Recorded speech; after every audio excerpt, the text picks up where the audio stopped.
Karen Hills neighborhood was once a picture of suburban perfection: neat lawns, matching mailboxes, and a homeowners association that ruled with an iron grip.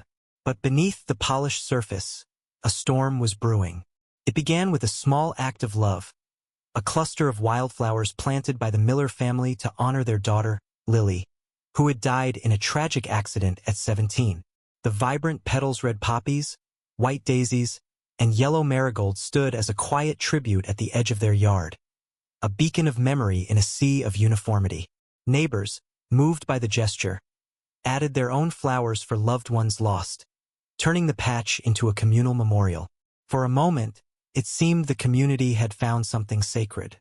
But the HOA, led by Margaret Voss, a woman whose obsession with standards bordered on tyranny, saw the flowers as a violation. Unapproved landscaping, she called it, her voice dripping with disdain at a tense board meeting. Notices were sent, fines issued, and threats of removal loomed.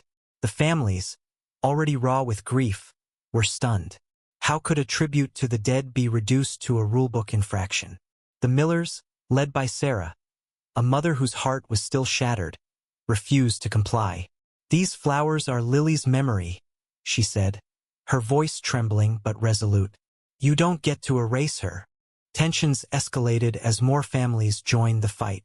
The Hendersons, who'd lost a son to illness, and the Garcias, mourning a grandmother, stood shoulder to shoulder with Sarah.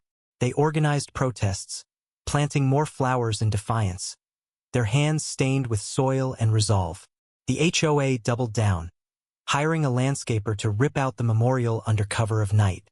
The next morning, the sight of uprooted petals scattered across the street ignited fury. Neighbors gathered, shouting accusations at Margaret and her board, who stood smugly on the sidelines, unmoved by the tears and pleas. The confrontation was raw, visceral grief clashing with bureaucracy in a way that felt like betrayal. The story caught fire online. A viral video of Sarah, sobbing as she clutched a broken daisy, captioned, "HOA bans memorial flowers," spread across social media. News outlets descended, cameras flashing as the families replanted their garden, now a symbol of resistance. Margaret, cornered by reporters, stammered defenses about community standards, but her words rang hollow against the raw pain of the families. The HOA's authority began to crumble as public outrage grew. Petitions circulated, demanding Margaret's resignation. The family's quiet act of remembrance had become a movement, exposing the heartlessness of rigid control. Yet the victory was bittersweet. The garden was restored, but the scars of the fight lingered. Sarah, though hailed as a hero, felt no joy. Each flower she planted was a reminder of Lily's absence, and the battle had drained her spirit. The community was fractured. Some neighbors sided with the HOA, wary of chaos, while others saw the family's fight as a stand for humanity. The headlines faded, but the pain did not. The memorial stood, but so did the question. When does order outweigh compassion, and when does love outweigh rules? What do you think? Was the HOA's stance justified, or did the family's fight reveal a deeper truth about community and grief?